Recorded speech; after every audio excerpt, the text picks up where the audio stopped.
escapar do rebaixamento, depois da janela que o Corinthians fez, com a receita que ele tem, com o investimento que ele tem, não é só escapar do rebaixamento. Você colocar o Corinthians na Copa Sul-Americana, para mim, é obrigação. Fala pessoal, sejam muito bem-vindos ao Corinthians Informe Agora. Vamos acompanhar as últimas novidades, o que a imprensa segue repercutindo ali sobre o clássico, né? O Timão venceu e muitos elogiaram demais. E a gente vai continuar repercutindo, trazendo informações, o que eles falaram também, o que pensar do futuro para esse Corinthians, que consegue vencer, garantir 3 pontos, subir na tabela. O foco total agora, após fugir um pouco daquela zona de rebaixamento, sem sombra de dúvidas, é pelo menos chegar na Sul-Americana. O Timão tá uma posição abaixo ali da Sula, então vai pegar o Vitória, um confronto direto, confronto muito importante para tentar chegar nessa Sul-Americana, que já seria um bom passo, tendo em vista que nessa temporada a luta era contra o rebaixamento. Conseguiu agora abrir 4 pontos ali do primeiro colocado dessa zona perigosa e assim buscar uma Sul-Americana pro ano que vem, que seria já um bom resultado, já seria bem interessante, tendo em vista que na próxima temporada provavelmente, certamente chegarão umas contratações, né? E o Hugo até deu uma declaração falando o que esperar para esse Corinthians, o goleiro, né? Deu uma declaração, a gente colocou o vídeo aqui no canal, vocês podem voltar a assistir aqui também, a entrevista dele no Jogo Aberto, onde ele pôde falar que esse time pode render muito mais, sem sombra de dúvidas, o foco agora na Sul-Americana, pelo menos garantir essa colocação, que seria ideal para fechar o ano, pelo menos, minimizando ali muitos do que foram os erros da diretoria e também do elenco. Deixaremos aqui na descrição o link do Band Esportes. Vamos deixar aqui na descrição o link do Band Esportes para que vocês possam acompanhá-los na íntegra. Muito tempo. Ótimo jogador, fez o dele também. E o Garro, nossa, como jogou. E o Roberto chegou a 25 gols. Para se ter uma noção do que isso significa, o Jô, no ano mágico de 17, que ele foi o Jô que leva o Corinthians ajuda demais no título paulista e brasileiro, fez 25. Então ele acaba de igualar o Jô de 17, não é pouca coisa. O Jô estava numa forma absurda naquele ano e ele chegou a 25 gols. Teve mão aquele ano, teve? Foi naquele ano mesmo lá, não é isso? 17, contra o Vasco. Vasco. Exatamente. E o Corinthians não faz um bom primeiro tempo. Eu não gostei do primeiro tempo do Corinthians, apesar da escalação ter sido, na minha visão, uma escalação boa. Ele volta aos 3 zagueiros depois de 10, 12 jogos. Foi estranho, sumiu os 3 zagueiros. Tinham desaparecido, foi comprar cigarro e não voltava. E aí ontem ele colocou, mesmo sem ter zagueiro no banco, né? Como que só tem 4. Como o Kaká tá machucado, não tinha zagueiro no banco e ele foi com os 3. Só que não é... Eu gostei da escalação, mas ela acabou não encaixando. Em nenhum momento os 3 zagueiros encaixam com o sistema do Palmeiras, saindo com a saída de 3. É bem bonita a saída de 3 do Palmeiras, vendo do estádio ali com o Marcos Rocha e tal, como que o Palmeiras faz. E o Corinthians não encaixou o jogo. E aí o Palmeiras cria boas chances de fazer o gol, não faz o gol. E nesse tipo de jogo, nesse tipo de derby, aliás, o Corinthians teve 2 boas chances claras, 2 com o Yuri, essa que ele bate e a outra até que ele encobre, mas estava impedido. O Everton tem que fazer 2 boas defesas, mas chances claras do Palmeiras. E esse tipo de jogo, você não pode deixar o outro alimentado. Ou você pisa na cabeça, porque se o Palmeiras abre o placar, o estádio, depois de uma eliminação na Sul-Americana, com o treinador pressionado, cara, para você fazer uma remontada dessa num derby com outro bom pra caramba, com bons jogadores, muito bem organizado e tudo mais, era muito difícil. Mas ao você não fazer, não dar o primeiro golpe, você não trazer todo o clima, tentar ser um clima ao contrário para você, você fica à mercê de tomar um gol e aí tudo mudou. E naquelas coisas que os mais antigos, os treinadores mais antigos, eles tinham gente que brincava que no futebol Deus às vezes escala, né? Brincando assim.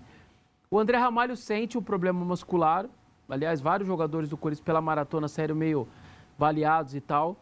O André sente, o que ele faz? Põe o Ranieri, e aí quando ele põe o Ranieri eu falei, será que ele vai fazer de terceiro zagueiro? Não.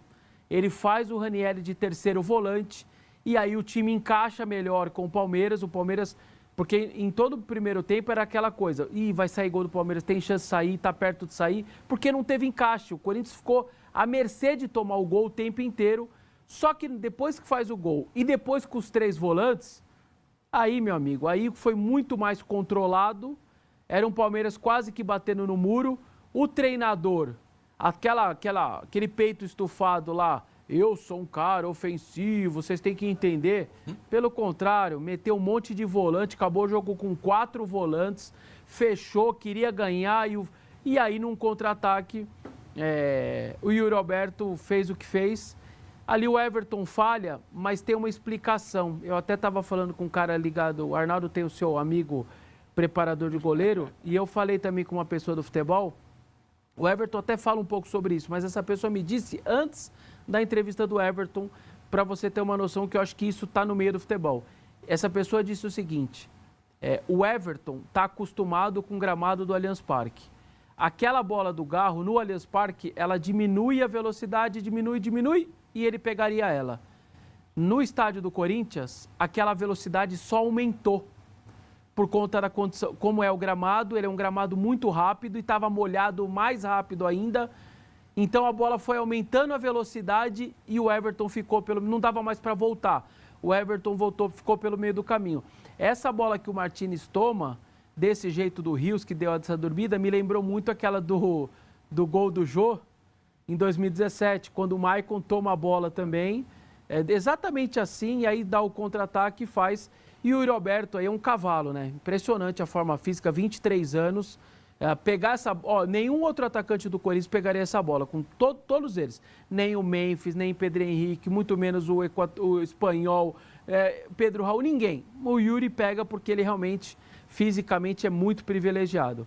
Então, acho que o Palmeiras não aproveitou o momento dele, e acabou sendo depois um Corinthians mais consistente, com a mudança do sistema tático que acabou sendo fundamental, com algumas figuras que foram muito bem. O Hugo Souza não precisa dizer, acabei de falar que o Palmeiras não aproveitou porque ele também estava numa noite muito boa. Gostei muito do José Martínez, o Garro que você destacou para mim, Tironi, também muito bom, e ele vinha muito pressionado. Ele disse que até lá era o jogo que ele mais sentiu pressão depois de tudo que aconteceu na Sul-Americana. Então não era um jogo simples para ele jogar bem. E ele deu a resposta depois de alguns jogos exatamente no jogo que precisava muito dele. Uma vitória fundamental que leva o Corinthians a 38 pontos. Eu não acho que escapou do rebaixamento, muita gente já está falando isso, para mim não. Eu entendo que o viés de alta ou a confiança, isso é outra coisa, mas a pontuação em si ainda não. Porém, eu acho que, sinceramente, para finalizar, a cobrança para mim, agora, da torcida, em cima dos jogadores, da diretoria e da comissão técnica, tem que ser para mais de 45. O escapar do rebaixamento, depois da janela que o Corinthians fez, com a receita que ele tem, com o investimento que ele tem, não é só escapar do rebaixamento. Você colocar o Corinthians na Copa Sul-Americana, para mim, é obrigação. O Corinthians tem uma obrigação de ter um calendário... mas é a segunda divisão, não interessa. Dar um calendário maior, dar uma competição sul-americana para a instituição, e eu acho que essa tem que ser a cobrança, porque o investimento foi feito, o Corinthians agora tem um elenco para isso, tem adversários acessíveis para isso, porque não é uma tabela complicada, tão difícil, tem um calendário para isso que não tinha, mas agora tem. Então, gente, a cobrança a partir de agora tem que ser essa, de fazer muito mais do que 45 pontos, garantir uma vaga na Sul-Americana e aí ver o que dá. Virou G9, eu não estou tão longe, beleza, a gente está brincando, sonho e na brincadeira e tal, e ver o que dá. Mas ir para a Sul-Americana, sinceramente, obrigação é não escapar. Para mim é só obrigação. E eu acho que o objetivo tem que ser, no mínimo, a vaga na Sul-Americana, e a cobrança em cima desse elenco tem que ser essa daí. O galera já está mandando mensagem aqui, o Paulo Abreu falou, não vi o jogo narrado pelo Vessone, por isso concluo, o Palmeiras perdeu para o Corinthians, foram 2 falhas. A gente vai falar já do Palmeiras, porque teve o Abel falando grosso e tal, teve aí a cabeça de porco que a gente vai falar também. Vamos só colocar na tela um quadro aí, que é o desempenho do Corinthians nos últimos 5 jogos. Vai entrar já. Enquanto você vê a cabeça de porco, e daqui a pouco eu falo sobre o que eu acho sobre isso. Muita gente achando, que legal, que bacana. Eu acho uma coisa bizarra, babaca, mas enfim, a gente fala sobre isso daqui a pouco. A gente vai colocar a falha do... Vai falando, Arnaldo. Meu recorte, eu queria fazer um recorte um pouco maior, porque vocês ficam zoando com a minha cara que eu falo da virada de chave. Para mim, a virada de chave, ela não é do Corinthians no Brasileirão, ela precede 5 jogos. Ela é feita em 8 jogos, exatamente 2 meses, quando o Corinthians faz aniversário e ganha do Flamengo. Aquele dia era um Corinthians que não ganhava de ninguém no Campeonato Brasileiro, ganhou do Flamengo. O Flamengo está disputando a final da Copa do Brasil, né? Que eliminou o Corinthians da Copa do Brasil. E o Corinthians, além daquela vitória, conclui no último dia da janela a contratação do Memphis Depay. Então, o Corinthians, naquele momento, ele conclui a formação de um novo time. Eu não estou entrando no mérito se tem condição de pagar por esse time. Eu acho que não tem, continua não tendo e não terá em 2025. Isso é outra coisa. Mas o Corinthians conclui uma das maiores janelas do futebol brasileiro em todos os tempos, depois daquele jogo com o Flamengo. Só para te ilustrar, 16 pontos em 24 nesses 8 jogos, tá? 16 pontos e 24. São 8 partidas, 5 vitórias, um empate contra o Inter no final, 2 derrotas. A do Botafogo, líder no Newton Santos, 2-1 e olhe lá. E a derrota para o São Paulo, que o São Paulino achou qualquer coisa depois de ter sido 7-0. São Paulo foi um dos poucos times que não jogou no seu estádio a ganhar do Corinthians esses 8 jogos. Parênteses feito. O São Paulo fala depois, né? Mas o Corinthians ganhou 5, empatou 1 e perdeu do Botafogo e do São Paulo no Brasileiro. A campanha é mais ou menos proporcional à do Vitória, só você pegar os 2 no segundo turno. E de lá para cá, outros times, quem que vai tragar, quem vai... Não precisou o Corinthians e o Vitória puxarem, os outros foram caindo no precipício, né? E o viés de alta é de Vitória e Corinthians que vão se enfrentar na próxima rodada. Aí a e o tela, empate... É importante ressaltar isso aí, né? Que na próxima rodada tem Corinthians e Vitória, no caso Vitória e Corinthians, pois o jogo é fora de casa. E consequentemente o Timão sabe que se vence o Vitória, aí, meus amigos, o fantasma do rebaixamento está praticamente expulso ali de dentro da Neoquímica Arena, né? Até porque o Timão volta a jogar em casa. Vai ter alguns jogos ali, 2 ou 3 jogos ainda restantes na temporada com apoio da torcida. A gente sabe que em casa o Corinthians é muito forte e provou isso nesse confronto muito bom ali contra o time do Palmeiras, 2-0, Yuri Alberto e Garro marcaram os gols, o que deu uma sequência de 3 vitórias seguidas para o Corinthians no Brasileirão, chega a 38 pontos, na próxima rodada tem um Vitória, se vence vai a 41 e fica ali apenas a 4 pontos, né, dos chamados 45 pontos, que geralmente é aquela zona de corte que as pessoas usam para mostrar que o time conseguiu finalmente sair do rebaixamento, não cair para a Série B. Então se bate 45, praticamente, matematicamente ali, o Corinthians joga fora qualquer possibilidade de ser rebaixado. Finalmente a sequência boa chegou, né, pelo menos no Brasileiro.